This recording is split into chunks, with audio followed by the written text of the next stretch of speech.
Saudações, gente bonita, em Goiás, 13 horas e 20 minutos. Mestre Leider aqui falando.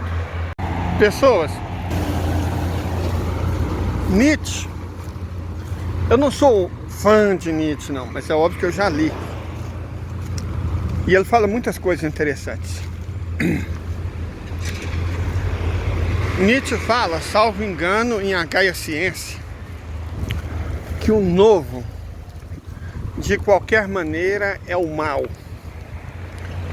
porque é ele que quer derrubar, abater as antigas piedades. Só o velho é bom. Mais do que fazer uma análise filosófica do conservadorismo, Nietzsche está correto. A gente tende a preferir o mal que a gente conhece, porque está adaptado a ele, já acostumou com ele, e alguns até acham que merecem ele. O capitalismo é bem isso, né? O capitalismo é muito isso.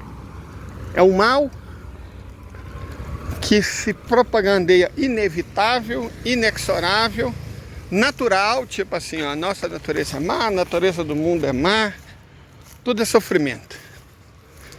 É uma mistura de epicurismo cínico com doutrina de Schopenhauer.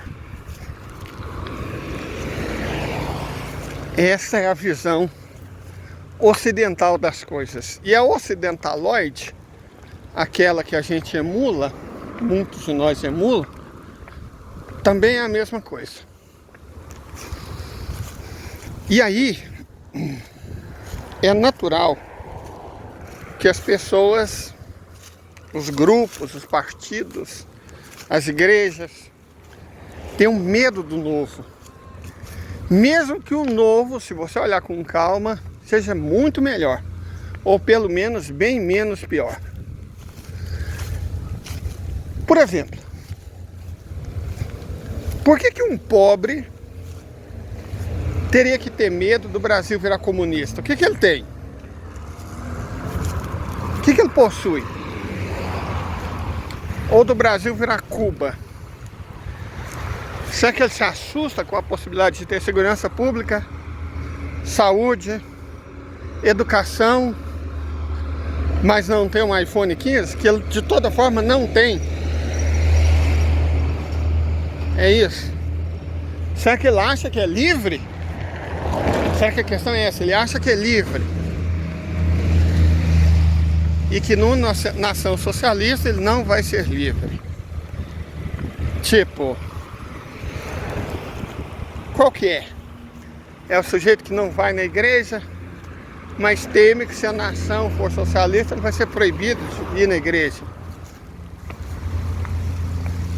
É um sujeito que, em teoria, não é estuprador, mas teme que a legislação, por exemplo, da China, da República Popular Democrática da Coreia e do Irã prevê a pena capital para estuprador. Esse é o problema dele.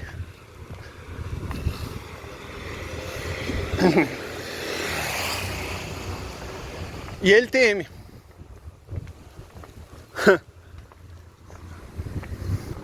Marx falava isso, né? O que o trabalhador do mundo tem a temer? Os próprios grilhões.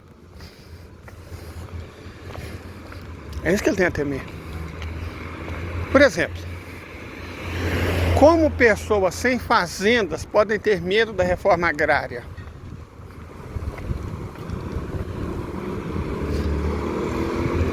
Porque o socialismo, isso é uma coisa interessante, ele não prevê a abolição da propriedade privada. A China é um exemplo disso.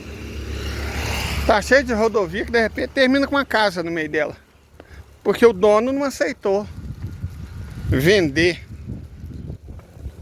a casa para o Estado. E aí o Estado não desapropriou. nos Estados Unidos desapropriariam. Tanto que tem um pé quadrado de área na Times Square que ilustra bem isso. Desapropriaram, amarra o antigo dono e ele ficou com apenas um pé quadrado de terra. Na China não. Socialismo não prevê a abolição da propriedade pessoal. Por isso que os Estados Unidos odiavam tanto a Iugoslávia. A Iugoslávia nunca chegou a abolir a propriedade pessoal. Nunca, jamais. Seja da casa, do sítio, da chácara, seja do pequeno negócio, uma farmácia, uma mercearia, uma frutaria, um açougue, uma barbearia. A Iugoslávia nunca chegou a abolir. Porque, de fato, quem diz que a propriedade tem que ser abolida é um anarquismo radical. Toda propriedade tem que ser abolida é um anarquismo radical. Socialismo não diz isso. E aí você vê uma multidão de pessoas sem propriedade alguma, com medo da abolição da propriedade dos meios de produção, que ele não possui. O que seria um meio de produção? Aqui na minha cidade, e naquela direção ali, tem muitos meios de produção. Tem fábrica da Mitsubishi, da John Deere,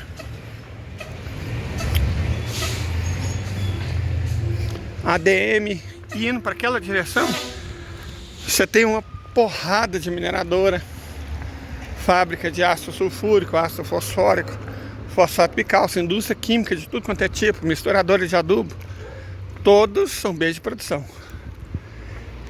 Nenhum dos funcionários é dono dessas fábricas, mas muitos deles têm medo da abolição da propriedade privada dos bens de produção, da qual eles não são donos.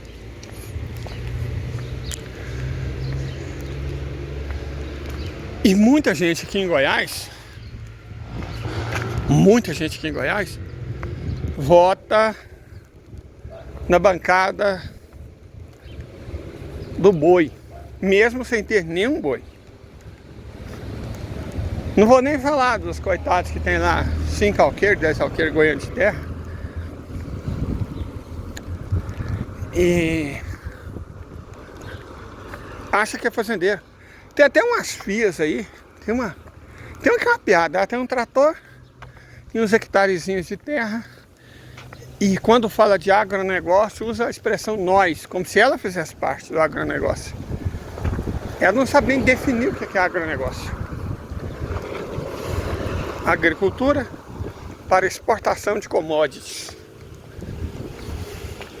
em larga escala.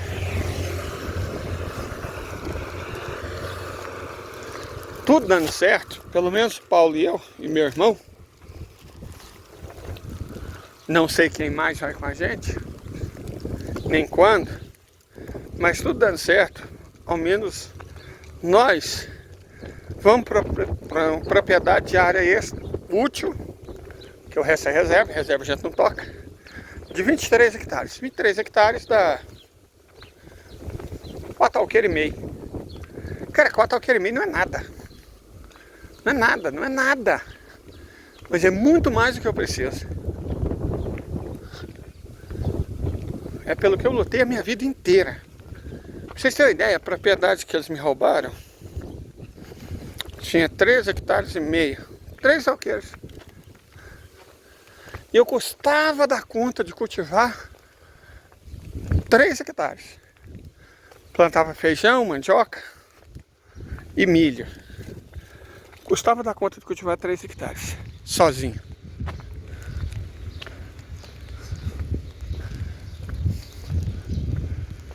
Qual que é o problema das pessoas?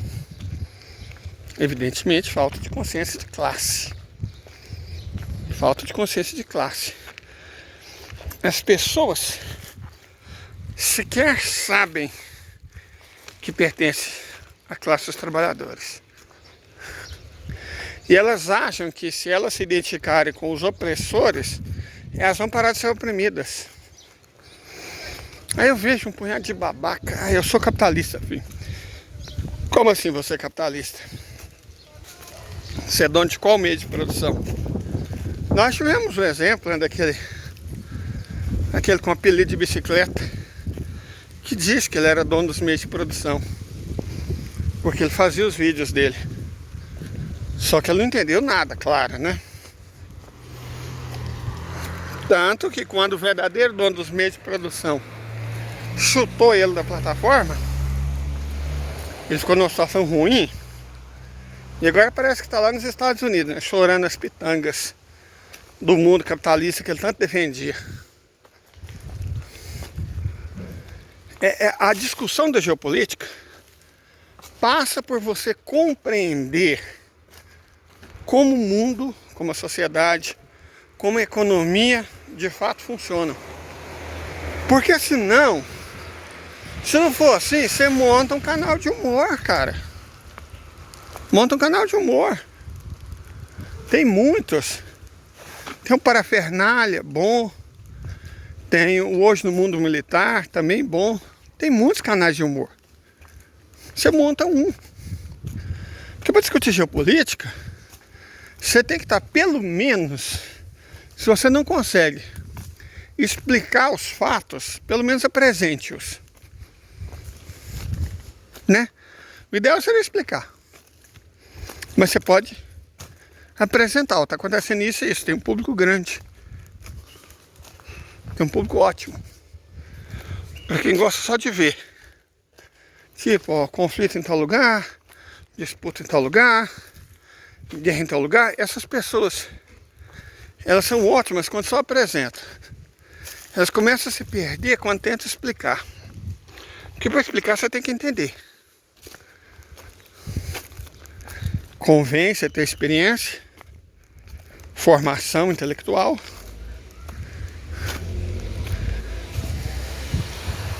Isso ajuda muito. Metade empirismo, metade racionalismo. Mais uma dose extra de 100% de consciência de classe. Porque não é como lutam, onde lutam, quando lutam. É pelo que lutam, por quem lutam. Só vamos passar nosso intervalo comercial e vamos explicar exatamente isso. Ou pelo menos tentar. Bom, vamos começar com esse ponto aqui. Onde uma pessoa que sabe o que está falando, chinês, claro, né? Está explicando por que na verdade o Vladimir não tem outra opção. É aquilo que eu mesmo disse, só me engano, uns 2 ou 3 dias atrás. Que opção a Rússia tem? Vocês estão falando que vão invadir. Vocês estão falando que tem que conter. Qual que é a opção que a Rússia tem? Se está todos os inimigos dela falando mal dela, falando que vão invadi-la, falando que vão destruí-la. Qual a opção que a Rússia tem? Gente, se você deixar um gatinho sua opção, ele vai te atacar. Agora imagina se você deixar a Rússia sua opção. Olha Chipre, o caso que eu queria mostrar originalmente. Chipre é um caso complicado. É um país com 3 soberanias. Tem a República Turca do Norte de Chipre, a República de Chipre e 2 bases britânicas que restaram do antigo imperialismo. Akrotiri e Dekelia, que elas chamam. São de soberania britânica. Eu acho que é uma chance boa dos iranianos ajudarem os cipriotas a expulsarem os britânicos de lá. É uma ótima chance. Por que o Ocidente está brigando tanto por aquela região? Por causa disso aqui. Os bilionários. São os bilionários que governam. Eles são a classe dominante. Eles são a classe dominante. Eles que controlam o chamado mundo livre, que é esse que você está vendo aí. Hoje em dia o mundo livre é chamado pela imprensa de comunidade internacional. Essa é a comunidade internacional. Bom, o mundo livre também tem ideias interessantes sobre liberdade. Leiloar crianças ainda não nascidas de mulheres pobres para casais gays em nome da igualdade. Enquanto isso, veja essa notícia aqui, vamos ver esses gráficos com algum cuidado. 63% das baterias de veículos vendidas no mundo são por empresas chinesas. Os outros 37% ou é por empresa japonesa ou coreana, ou seja, 100% asiática. Não tem nenhuma empresa ocidental ou americana nesse mercado. Na verdade, tem um punhado de setores que não tem empresa nenhuma do Ocidente. Não é o caso só de bateria elétrica para veículos. Enquanto isso, no Brasil, bom, a situação é essa que vocês estão vendo. Vou mostrar Manaus como exemplo. Pontinho azul, educação. Pontinho amarelo, saúde. Pontinho cor-de-rosa, igreja de crente. O que mais tem em Manaus? Adivinha? Tá olhando aí, né? Tá óbvio, não tá? Tá aí o nosso problema. E apresentar o identitarismo oqueísta como a solução é uma mentira. É uma mentira. Como nós falamos no vídeo anterior, os liberais woke-identitaristas são a outra face da mesmíssima moeda. Anti-espiritualistas, individualistas, liberais.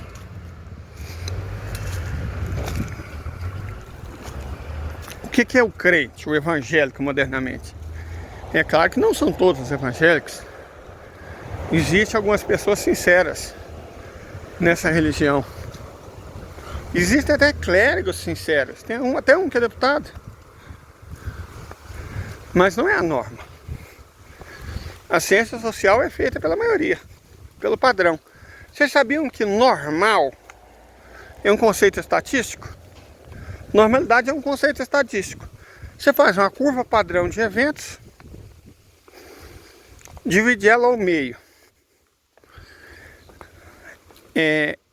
Aí você tem a moda. A direita, a antimoda, o que é maior que o normal.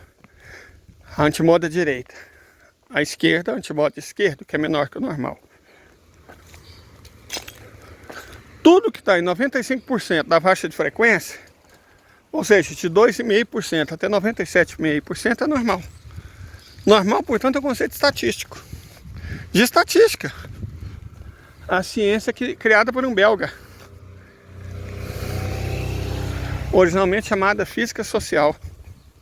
Chamado belga, chama Quetelet. Q-U-E-T-E-L-E-T. Quetelet. Pode pesquisar sobre ele no Google. Foi esse belga que criou a estatística. Certo? Normal é um conceito estatístico. Moda é um conceito estatístico.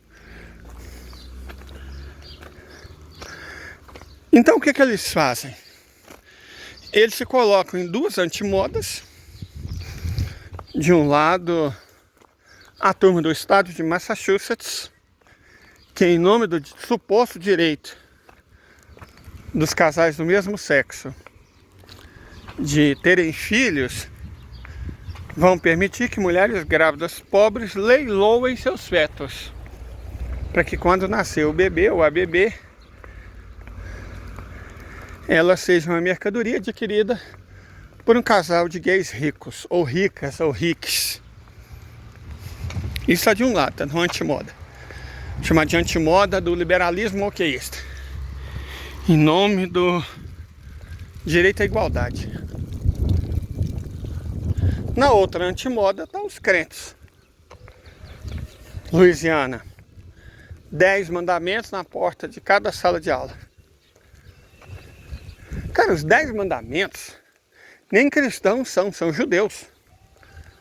Mas vai explicar isso, né? Como eu disse várias vezes, a religião evangélica não é cristã. Ela é davídica. Então faz total sentido.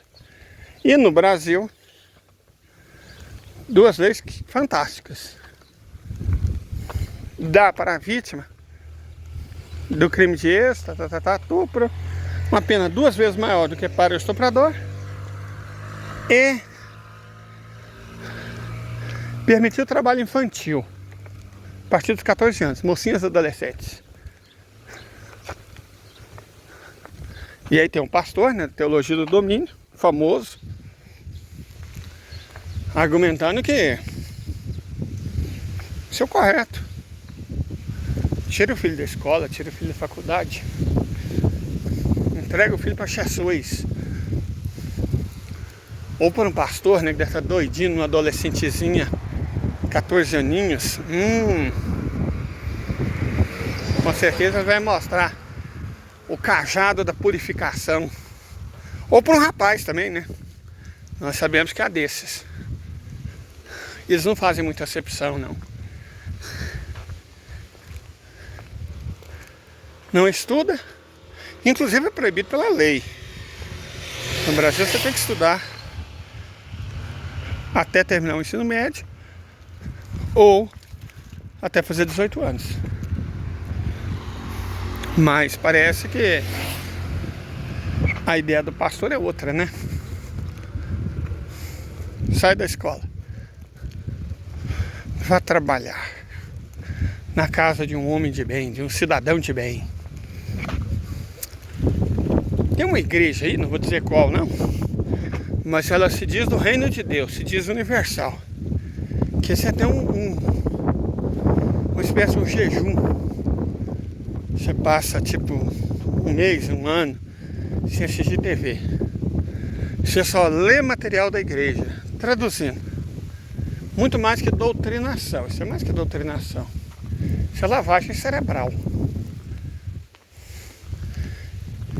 Em não, foi em São Paulo, né? São Paulo, um negócio assim. Que um PM foi punido porque supostamente se recusou aí numa formação. O que era formação? Doutrinação no pastor evangélico. Acho que até a Marinha Brasileira, aí no caso é Santa Catarina, contrata pastores para fornecer formação para os militares.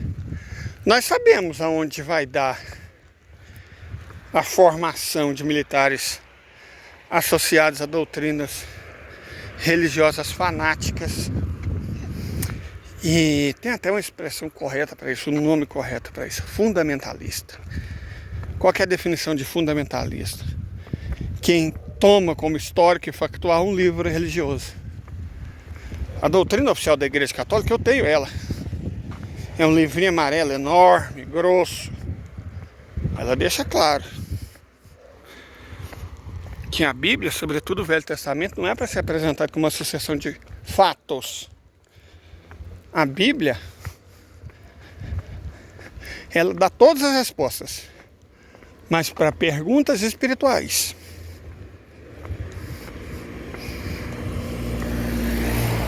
Jó não existiu. Moisés não existiu. A jumenta falante não existiu. Adão não existiu. Eva não existiu. A cobra falante não existiu. A Bíblia é sobre o porquê, não sobre como.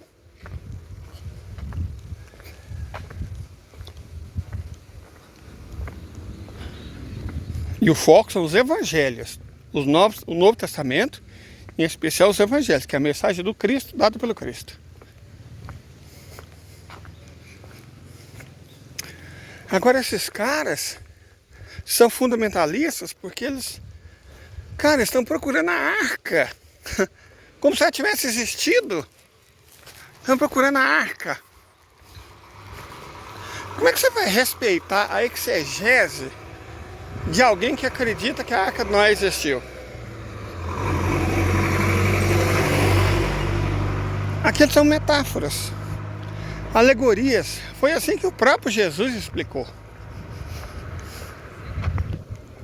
usando parábolas, que são metáforas, são alegorias. É sobre isso. Algumas coisas foram históricas, mas a minoria. A minoria.